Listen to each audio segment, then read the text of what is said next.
Why is it when I take my glasses off, the world just becomes like totally different? I don't know. I'm not feeling myself today, but the world must go on. So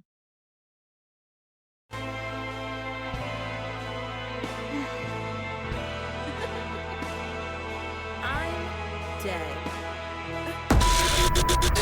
hello, hello, hello, and welcome back to another episode of that's so weird.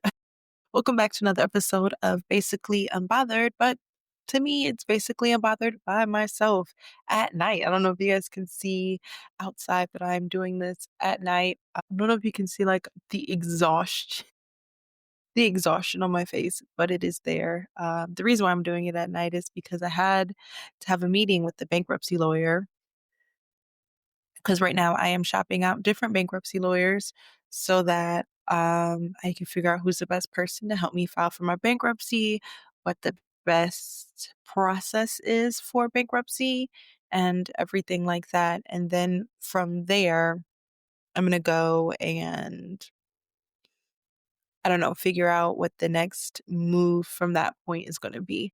Oh my God, it looks so bad. Okay, we're not focusing. We're not focusing. We're not focusing. We're focusing. But anyways, I did that and that was all the way like an hour away from where I'm staying with my mom. And then I got really stressed out as I have been a lot recently. And we're going to talk about it shortly. But I got really stressed out and I decided to get my nails done. Um, they look super Christmassy, but I also kind of really love them. I probably would want them to be longer, but honestly, this is a good size to get back into getting my nails done. And getting my nails done for me is literally like a big source of self-love and self-care. Like it's just my vibe. And not having it, like people have noticed that I haven't had my nails done. I used to just do press-ons, but I was like, how about today we just like embrace the moment, embrace the, you know, opportunities that have been given to me recently and just take care of myself. I've been helping people take care of other people. I also have to take care of me. So yeah, I've been kind of running around all day. I've been really, really exhausted. Um, my mom just got back from California. I don't know if I mentioned it fully on the podcast, but a couple of weeks ago, um, my brother was missing.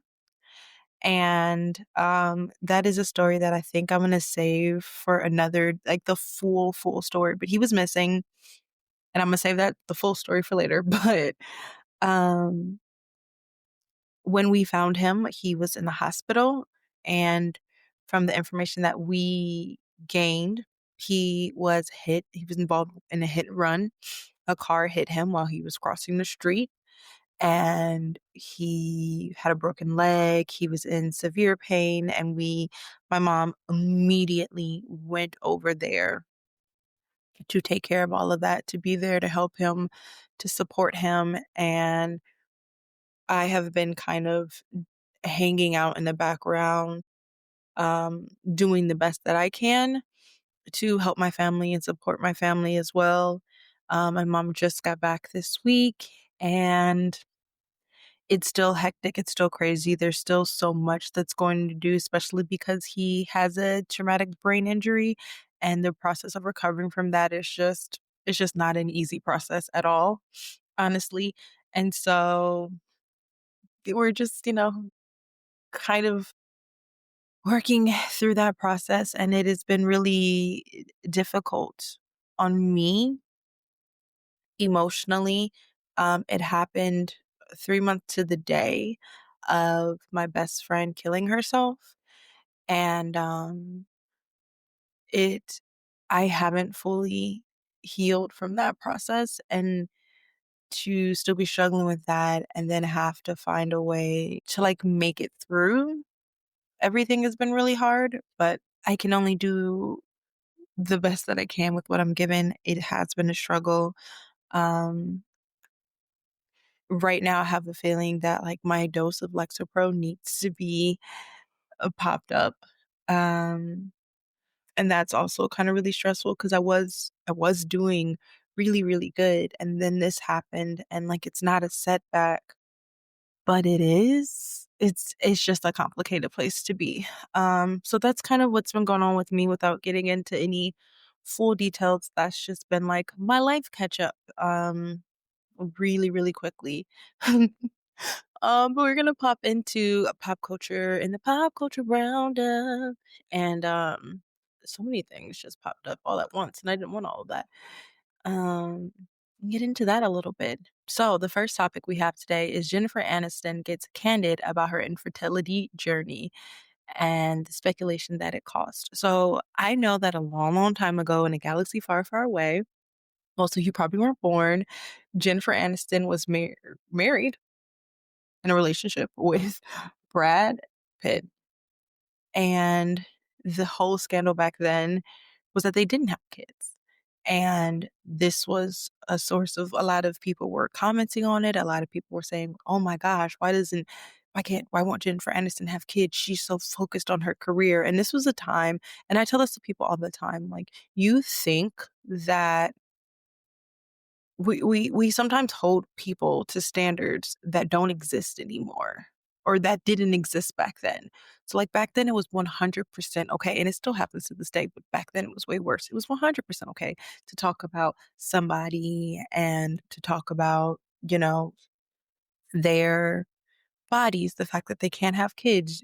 A lot of women were called mean or horrible or, so many things just for the simple fact that they chose not to have kids or they couldn't have kids or you didn't get the answer. And in this recent update that Jennifer Aniston gave us is basically like, hey guys, back then I didn't want to be the victim. I didn't want to share my story or anything like that with you guys and you guys weren't really receptive of it. You guys weren't really ready to listen, and you were asking me for vulnerability, but you weren't like giving me the availability to do that on my own terms. And so decades and decades later, now we're talking about it, and she talks about how difficult it was for her to be judged, how difficult it was for her to have to hear what people are saying about her and hear what people are thinking about her and still go through it life, It's hard when you're a woman and you battle with infertility issues. That's already a really big struggle because, a lot of people tell you as a woman, like, that's your purpose, that's your thing. And I never subscribed to that. I think that as a woman, you should not and could not just be like a baby making machine. There's no way that could happen. There's no way that's possible. Um, and when people require that, like it makes you feel less of a woman. And, not to get into too many things about my best friend that passed away, but that was something that was going on with her. And we had so many conversations about how less of a woman she felt because she was having infertility issues. And I would always try to talk to her and I would try to say like, hey, you're not less than a woman because of these things. That doesn't make you any better or any worse or whatever. Like you're human and your purpose is so much more than just creating a being. There's so many things that you can do in this world. There's so many ways that you can be a mother and, all of those things. Like it doesn't have to just be this one thing. And I think that is sad that for so many years people put this particular thing on Jennifer Aniston and she had to go through knowing what her journey was. And she was just never able to or felt comfortable saying it. And she just had to just be berated on all ends. I, for instance, have a low likelihood of being able to have kids. I have PCOS. I had fibroids. I had a surgery and they took out 56 fibroids. One was the size of a grapefruit, two are the size of oranges. I'm on double birth control right now. Like I have an IUD and I also have progesterone pills, and that's a lot, like and that's because also my fibroids had endometriosis babies. So there's a lot. And the only way for me to prevent that from happening again and prevent this severe case, because I had fibroids on my abdominal wall, and I had this surgery in April, and I'm still recovering from it. So to prevent me from having to deal with that again, I'm on double birth control so that I never have another period. And it makes me think about men who have said things to me about me having kids, about my ability to have kids, and all of those conversations that I've had. And how really truly uncomfortable it feels to have someone surmise your whole existence as a person to be whether you can or cannot have kids. Like, that's just fucked, in my opinion. That is just a fucked kind of system. And I'm happy for Jennifer Aniston for coming out and speaking out about it. And I hope everybody who finally got to hear her story feels like shit for commenting for years and years and decades about her and how she was less a woman, and even when, Angelina Jolie had kids and all this, I hope they get their comeuppance. Onto the next topic, though, are Halloween costumes, that are becoming a celebrity event. I love this. I love Halloween costumes. I used to tell people all the time that Halloween costumes are just the best way to be slutty for legitimately no reason, or to be whoever you wanna be, even if it's, like, your true self, and nobody can say anything, and nobody can judge, and even if they do, fuck them. Like, who cares? But anyway, so yeah, I noticed recently that celebrities are, I mean, it's not recently, it's probably been in the last like 5, 6 years. Celebrities have really been taking to Halloween and having really amazing costumes. A lot of people talk about the Kardashians, and the Kardashians do take their costumes really seriously. Who is the lady that runs Project Runway? Now we're gonna have to Google that real quick. Dios míos. Heidi Klum. There we go. Project Runway. Heidi Klum has already, like, teased her next Halloween costume for this year, and it is expected to be literally epic. And I just love this. I love that celebrities are taking this thing, because most celebrities, I'm gonna say most celebrities, actors, singers, they're already so creative, and being able to take that creative sphere and express it in a night like this, it's just amazing to see. Look at so many of them on social media. It's not like Met Gala for me. When Met Gala happens, I don't look at any of the photos, and then the next day, I'm literally just spending, like, the first hours, 2 hours in my bed, going through photos, sending them to people, and be like, "Can you believe this look? This look is amazing. Who's your favorite?"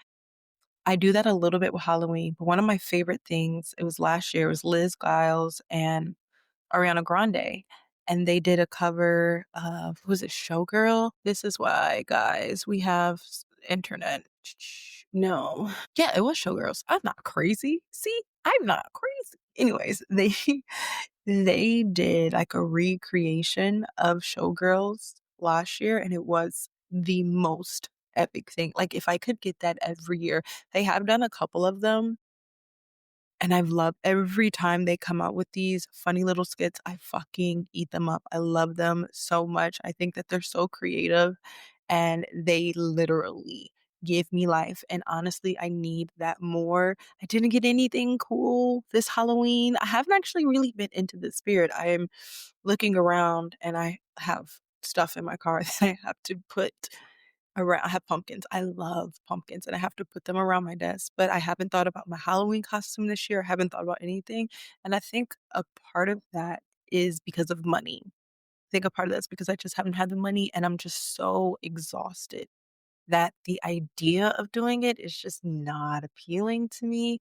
but I still love it. I'm actually working my job's Devil's Night, and I get to vend it instead of just working behind the bar, which I'm so excited for. And I'm thinking about my costume, but honestly, I'm being really lazy, and I'm just like, I could just wear a onesie. And that's not a me. I used to sit there and flip through the magazine and pick my costume each year. I am thinking about going to UMaCon, and I live closer now to go to UMaCon, and not to pay for it, just to go. And I do have 2 costumes. I have Raven and I have Sailor Moon. Both of those could be really cool costumes for me to bring out those are my usual costumes, but my hair is the perfect length to do Raven right now, which makes me excited. So who knows? We'll see. But yes, I love the celebrity event of it. I cannot wait. It's going to be 2 weeks for me to tell you how I feel about it, but I cannot wait to tell you guys like who was my favorite celebrity costume of this year. Okay, next. The premiere trailer of All's Fair came out, and it's not what I expected. It is I originally thought it was gonna be kind of like a how most lawyer shows are, where you get an episode and that episode has all these lawyers and they're working to help their client. And it seems like it's gonna be that way, but the twist is that one of the high rated celebrity actors that they have in this TV show is going to be going up against Kim Kardashian, and they're all divorce lawyers. And I'm just like, it's comical. It's only comical given Kim Kardashian's crazy divorce that she had with Kanye West and how much of that's going on. And then the theme of the least this season, from what it looks like, is her trying to get a divorce from a husband. And it's so on the nose. I've said so many times that I don't think Kim Kardashian can honestly act, but I think she can act like herself. And I think in this case, she can act like her mom and her sister, and she's definitely leaned a lot into that when she did American Horror Story. I did watch that, American Horror Story. It was okay. I think that Kim Kardashian's acting improved from the last time that I saw it, so that was exciting. Um, but I am excited. That trailer really, truly had me excited. I will say that I was really pissed off because I saw it and I was like, "Oh, episode 1 is out. I'm ready. Let's get it." And it was just a trailer, and I was like, "Ew, this makes me so sad." But it is coming out really soon. I think the release date that they said is November 13th, which is exciting. I'm very excited for it. When is it gonna be out? November 4th. Ooh, that's soon. So it's coming out November 4th. It is gonna be on Hulu. And oof, a baby's excited to watch that. And while we're on the subject of Kim Kardashian, our last pop culture roundup topic today is Kim Kardashian on Call Her Daddy. And I haven't listened to a lot of Kim Kardashian podcasts. I've just started listening to some Call Her Daddy. Trying to think the first one I listened to, it wasn't Taylor Frankie Paul. It was no, it was Huda. The first one I listened to was Huda. And I really like Call Her Daddy. I like her giving a place for specifically like women or people in general to come out and say their story. Very, very, very much like that. And as a podcaster, I've been following that because it's important to know what's going on in the same world that you are. Like, if you are a podcaster, you have to listen to other people's podcasts. There's no way. You're never going to make it if you're not listening to other people's podcasts. That doesn't mean that you need to like write notes and take things from them. But one of the things that I've heard and I've learned from a lot of people being in business, being a podcaster, being an author, is that you have to understand what's going out there. Even if you don't make the content of what's going out there, you have to know and understand. You have to understand the market that you're in so that you can understand who you're going to. Like if you are I'm society and culture podcast, but all I'm talking about is politics. If I'm listening to other society and culture podcasts and I'm like, they don't sound like me, then I could make the educated decision of saying, okay, well, what I need to do is actually probably should list myself as a politics podcast and things like that. I always get inspired by listening to other people. I always get so inspired by listening to, you know, people just do their thing, especially people who are at the top of their game. And so listening to other podcasts, hearing kind of where they are, it gives me clarity. And it also sometimes boosts me up. Sometimes I'm listening to someone's podcast that's really high up, and I'm like, I honestly think that my podcast is there. I honestly think that my podcast not is better, but it's at this level. And I just need to stick to it. I do that with my books too. I read all the time and I read other books and I read any author books and I remind myself, like, you know, I think that I'm there. I may not be there editing wise, I'm always going to have editing mistakes, but I do think that I am there and that makes me excited. And so going from that, I listen to a lot of podcasts. But anyways, I listened to the Kim Kardashian Call Her Daddy podcast and it was, I mean, she tried to, she played coy on a couple of things, which is fucking her right. But it was interesting to get some of the answers that we have all been like wondering and questioning, specifically when it comes to Kanye West. I know that a couple episodes ago, probably the first episode of this Roundup podcast, we talked about Kanye West's documentary and how it kind of exposed his behavior to the world. And I mean, we've all kind of been caught up in what he's doing and everything like that. But this was like a real, like in your face exposition of how he has been behaving. And I think that that's probably what drew Kim Kardashian into wanting to speak because this was pushed out without her consent. It was, not even Kanye had edit control over anything. And that's hard. And it's hard as a mother because she has been really quiet about Kanye and about what Kanye does and everything like that because she's trying to protect her kids. And you can tell that even in this episode. But she does, discuss some of it. She does get into some of the topics that we have all been wanting to know and we have all been questioning. She talks about dissociating from her relationship and how she kind of just had to like shut down to survive through it. She talks about her family's feelings about her being in this relationship with Kanye and how for her, again, she just kind of had to shut down and not really let it get to her because if she did, she wouldn't get anywhere where she needed to be. And that's hard.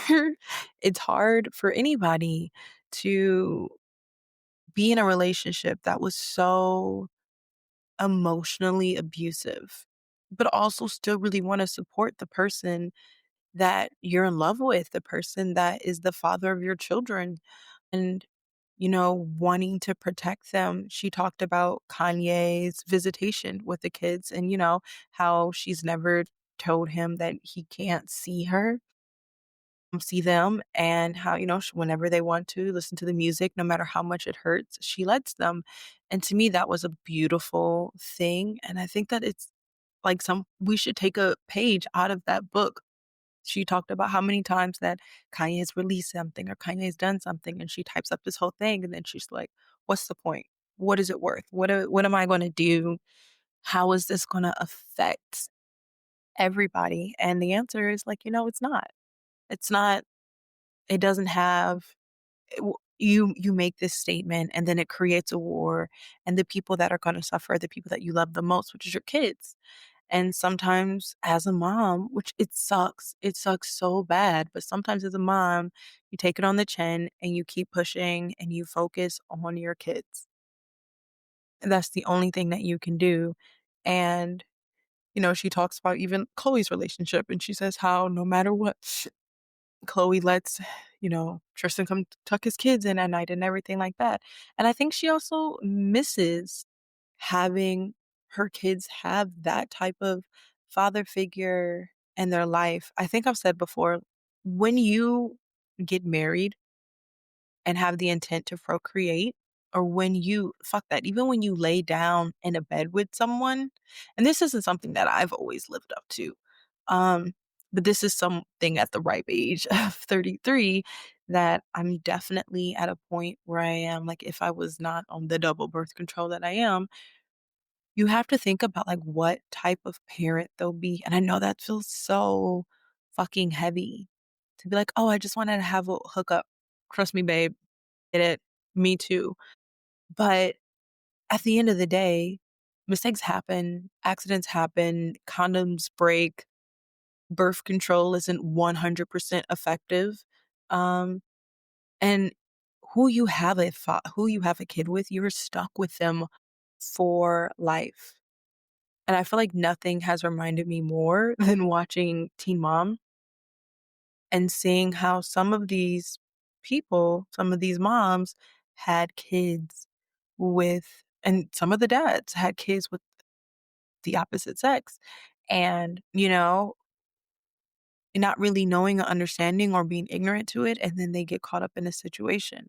But I wanna also say that sometimes people change. Sometimes you can think that this person is going to be the most amazing father or the most amazing parent, and maybe in the beginning they were, and then things change and you get blindsided by that. And so when I make the statements, I know that sometimes there's nothing that you can do.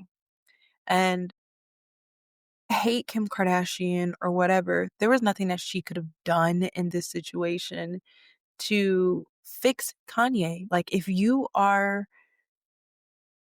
in a place where you just don't want to get help, there's nothing anyone else can do to rectify this situation. There's nothing that anyone else can do to make it better. You don't want to get help. And if you don't want to get help, what? And so unfortunately, she had these kids with a man. And then after that, things kind of devolved into where they devolved to. And I think it's sad. I think it's sad that someone chose to be private and in a period where their life is on social media and on the internet and on Hulu, they chose to have some things private. And then that privacy gets blown up. And then at that moment, you're like, okay, I have to say something because you were creating privacy to protect this person, but this person doesn't even care about protecting you or how this image will of him and of you will affect your kid. Your kid's one your eldest kid is 12 years old. She's gonna see it.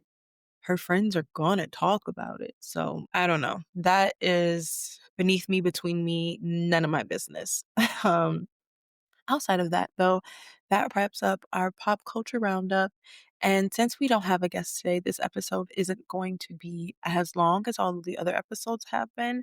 But I did want to give you guys a quick catch up on some of the things that have been going on in my life, some of the things that I haven't gotten to explain. And I do want to give you guys kind of a quick catch up on what's going on with Sawfish and Side Eye as well, because I know I pivoted so quickly and there's so much backstory to that, piggybacking on talking about Kim Kardashian and a backstory. There's so much backstory to it and there's so much that I don't know if I feel comfortable talking about it right now. I think for me, I'm always thinking about the other person and I'm always trying to protect their image. And sometimes that's at my own detriment, right? Sometimes that isn't good for me. Sometimes it ends up hurting me so much more. But I do try to protect other people's images and things like that. And I'm so protective over my cousin. I love her so, so, so, so, so much. But there were issues that we had. And I hope that we can sit down. I know that I said that we will. She and I have talked and we've talked about being able to sit down. Right now, I don't think that it's the best time. I think that sometimes when you are going through something, and I think that both of us might be going through something. I know for fuck sure I am. I think that you can't proceed in a certain place with certain people. And that doesn't mean, you won't again. It just means like in that moment, there's a different path for you guys. I read The Let Them Theory by Mel Robbins, and she talks about that. And how when you're younger, you feel like friendships are so finite. And once you're not friends again, you're never not going to be friends again. And that is not always about that. You don't always have to take things so personal. Sometimes it's just the journey that you are going through isn't the journey that they're going through. And that's okay. Um, it's okay. It's okay if you're not on the same path as somebody else all the time. And it's okay to separate and find yourself. And that's hard for me. It's hard for me because me and my best friend were in that process when she killed herself. And being in that place, having to do that again so soon after the ruinous end that happened to me and my best friend's friendship because there was no end. The end was her death. It's hard. It's really, really hard. It's hard losing people, and it's hard losing people even if that loss is temporary, you know? It's not fucking easy, but sometimes it is needed. And that's a hard thing to do. It's a hard thing to look at someone that you care and that you love and say, I love you, but we can't do this right now. And that is what I told my best friend. I told her, I love you, but this isn't healthy for us. And I'm going through so much and I need you to be there for me. And you can't because you're going through so much. And that's okay. But one of us is taking it out on the other and one of us isn't. And I don't think that a friendship should ever be that way. I don't think that if you love someone, you should spend your time trying to hurt them or trying to take out your anger or your frustration or whatever on them. Whenever you get to that point, that is not a healthy relationship. That's not a healthy friendship anymore. And I think that in the case of my cousin and I think that there's just for us, there's just so much going on and we're different people. We are really different people. And although we share some beautiful morals, and there are a lot of things that we share and believe, there are a lot of things that we don't. Um, I am a creative person, but I've talked about this so many times how dichotomous I am and how dual brained I am. And that's true. I don't just operate as a type A or a type B, I'm both.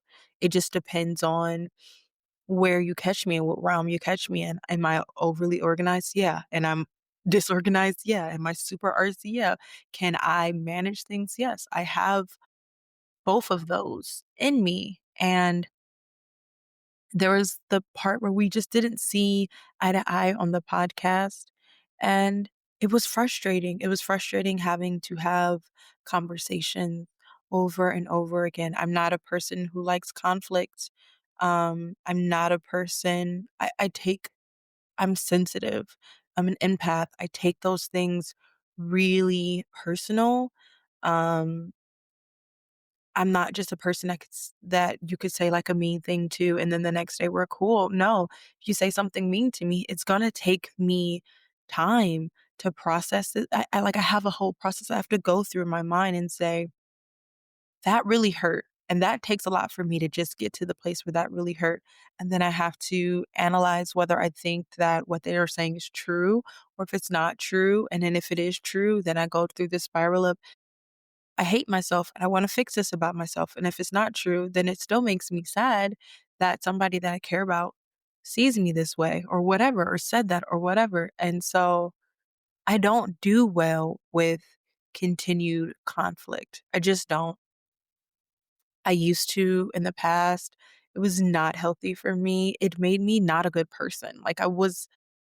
If I could do anything again in the past, even if I didn't do someone wrong, I would apologize for my reaction or my response to things that they did because I don't think that I was a healthy person 10 years ago. I don't think I was a healthy person 8 years. Honestly, I don't think that I became really truly working to be a better person until I was 28. And that's a long time.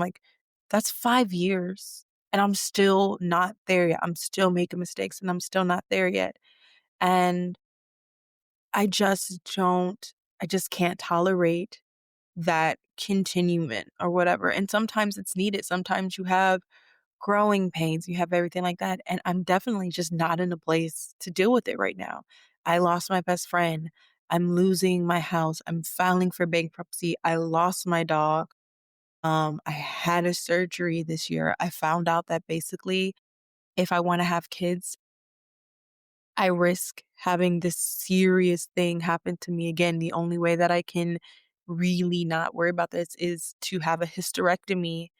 Um, my brother was missing on the 3-month anniversary of my best friend, and then I found out that he got hit by a car, and there's just so many other things, and it just keeps adding up. And so for me, with us not seeing eye to eye on how the podcast was progressing or what I wanted to say or what she wanted to say, um, and me taking it a lot more serious. This is something that I've done before. This is something that I want to do.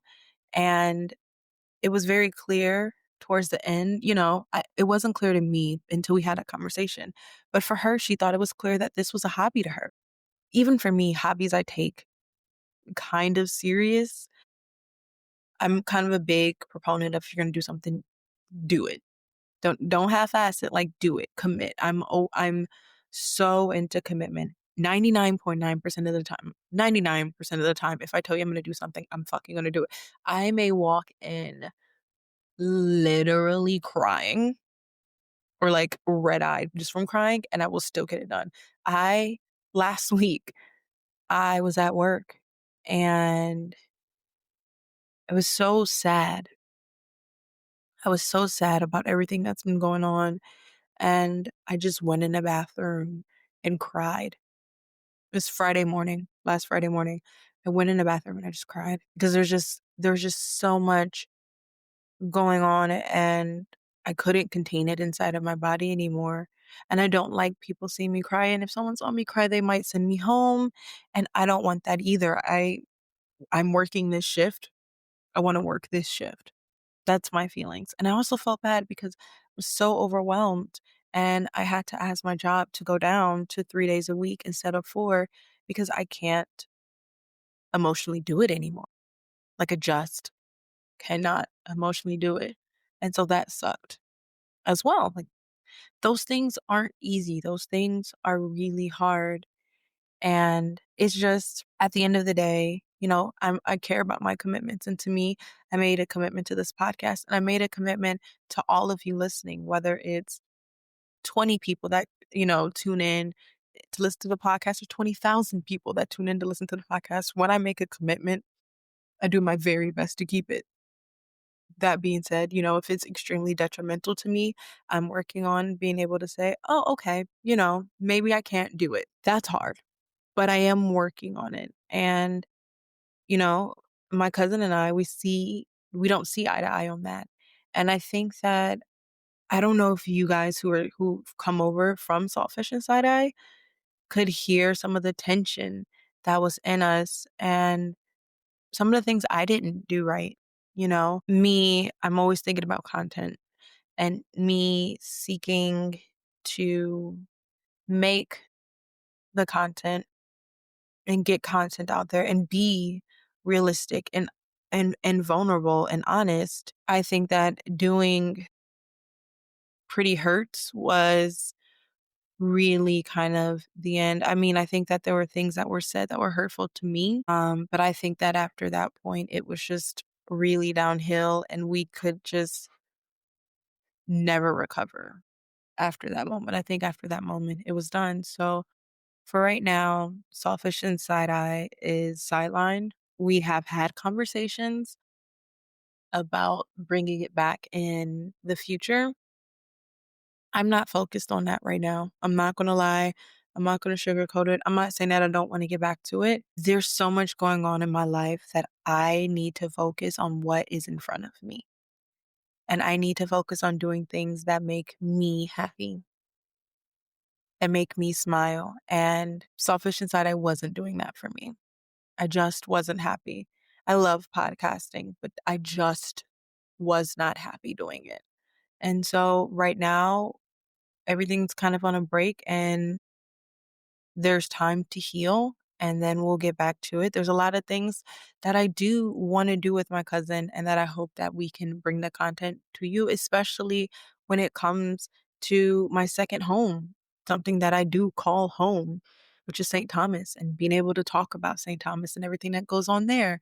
I loved being able to share my Afro Caribbean, Afro West Indian roots with you guys. A lot of people don't understand that that's where kind of my background comes from. I was talking to a friend and saying how I'm like a first generation. And it just kind of clicked in my head because I am raised and treated off of island roots and island raising, but I'm being raised in the state and it doesn't correlate well with what's here and what's there. And I just told it to one of my friends, and she was like, "Yeah, duh. I've always been telling people that, like, that's why your family is the way that it is because you guys are from the islands." And again, a lot of people don't look at me and see that. A lot of people don't look at me and see a lot of the things that have contributed to who I am as a person. And so I loved being able to share that part, and I am hoping that I'll be able to share it again. Right now, like I said, I'm focused on the things that are going on. The main thing that's going on is my brother. That's been really hard for me to deal with. I haven't really been able to speak to my brother. My mom and my dad handle all of that. I think that there's a fear that with my brother having a TBI and his impulse control being gone, that I could be a detriment to him and he could be a detriment to me and my mental health. And so we've kind of been separated. And me and my brother don't get along all the time, but he's still my brother. And I have been spending as much time as I can documenting his journey. It's in both of my journals, my old journal and my new journal. Anytime I get new updates, I make them, I tab them. I am running a GoFundMe for him because there's a lot of things that he needs. He needs help with paying for his hospital stay. Right now, he is in an inpatient care, and that's going to need taking care of as well. He is going to have to get a caretaker. I beds. There's so many things that he needs. Even a conversation today just about like Apple Watches and what's the best thing for him to have like a home health alert. So if something happens, if he has a fall, even if we aren't there, because we live here in Michigan and he lives in California, how do we get alerts? And that was one of the hardest things is that he was missing for 3 days. We had no idea, none, no idea where he was. Um, what was going on, anything. And the hospital didn't even know who he was when they contacted, like, they didn't contact us. My brother remembered my mom's phone number and he contacted us.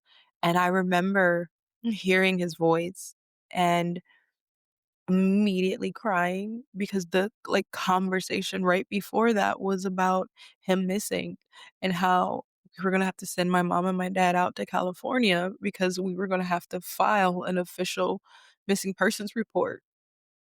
And that needed to be, filed. And then the next moment he's calling us on the phone. And the first thing he says is like, I'm in so much pain. And mom, please come and I need you. And like, it's been so hard to reconcile it with. There's 2 people in my life that I love more than anything in this world, and that was my best friend who passed away and my brother, and I already lost one of them, and I cannot lose them both. I honestly don't think I would survive it.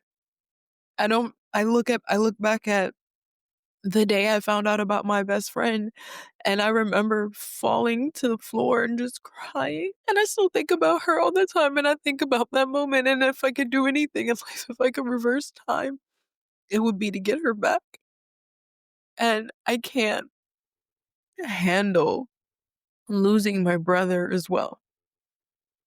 I just can't. Um, and so I've been doing everything that I can do to be able to help him and to be able to support him. And that's why I have the GoFundMe. I have a Substack page for him where I give updates and I'm trying to help him in places where I can because I feel so powerless. I feel so out of control and my anxiety has been so much higher. My depression has been so much higher. Um, it's just been really hard. Sorry, I'm just like trying to regain control. I don't like losing control. I don't like crying in front of people. So, but yes, that is going on. If you guys ever want to support that cause, um, there is a GoFundMe currently. One of the things that we are doing is we are looking for answers because we don't know who hit my brother.